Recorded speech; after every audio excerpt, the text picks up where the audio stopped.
नमस्कार मंडळी, स्वागत आहे तुमचं किचन रेसिपीजमध्ये। तर आज मी तंदूर नान बनवलेला आहे आणि एकदम मऊ खुसखुशीत असा हा तंदूर नान बनलेला आहे।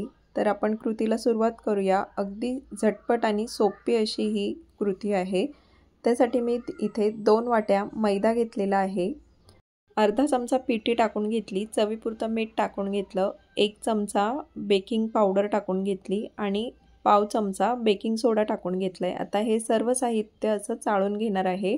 सर्व साहित्य एकत्र असं चाळून घेतलं की पिठाला सगळं व्यवस्थित असं लागलं जातं। आता इथे मी 4 मोठे चमचे दही घेतलेला आहे, म्हणजेच पाववाटी दही घेतलेला आहे। तर दही जास्त आंबट असू नये, फ्रेश दही वापरायचं आहे।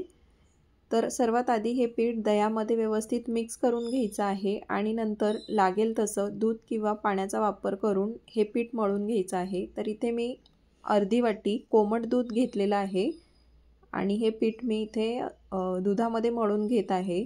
जर तुम्हाला पाण्यात मळायचं असेल तर कोमट पाण्यामध्ये तुम्ही हे पीठ मळून घेऊ शकता। तर मला अर्धी वाटी दूध इथे लागलेलं आहे पीठ मळण्यासाठी। पीठ मळून झाल्यावर 1 चमचाभर तेलाची धार सोडली आहे आणि पीठ तेलामध्ये व्यवस्थित असं पुन्हा एकदा मळून घेत आहे आणि हे पीठ आता 1 तासासाठी मी मुरण्यासाठी ठेवून दिलेलं आहे। 1 तासानंतर याचे नान बनवायला घेतलेत।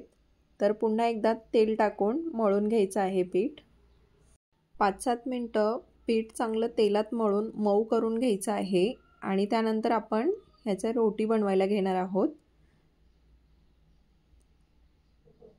तर पीठ हे व्यवस्थित असं मळून घेतलेलं आहे आणि याचे छोटे छोटे आकाराचे आता उंडे बनवून घ्यायचे आहेत। तर जसं आपण चपातीसाठी जेवढ्या आकाराचा उंडा घेतो तेवढ्याच आकाराचा मी उंडा घेऊन इथे याची मध्यम आकाराचे असे नान बनवून घेणार आहे। तर या पद्धतीने सर्व उंडे मी बनवून घेतले। आता हा गोळा सुक्या पिठात बुडवून याचे असे हवे त्या आकाराचे आपण नान बनवून घेऊ शकतो। म्हणजे जर लांबट आकाराचा हवं असेल तर तसंही बनवता येईल किंवा गोल आकारात देखील बनवता येईल। तर इथे मी प्लेन नानच बनवणार आहे। त्यासाठी लांबट आकाराचा असा नान मी बनवून घेत आहे।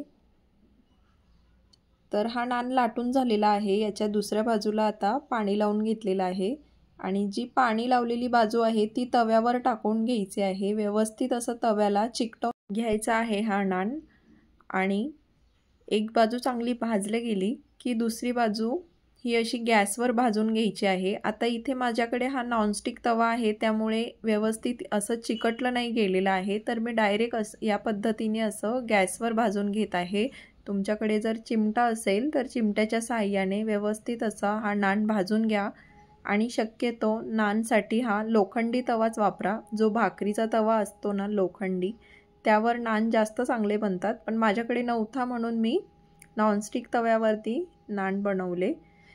तर तुम्ही बघू शकता एकदम व्यवस्थित असा भाजला गेलेला आहे हा नान।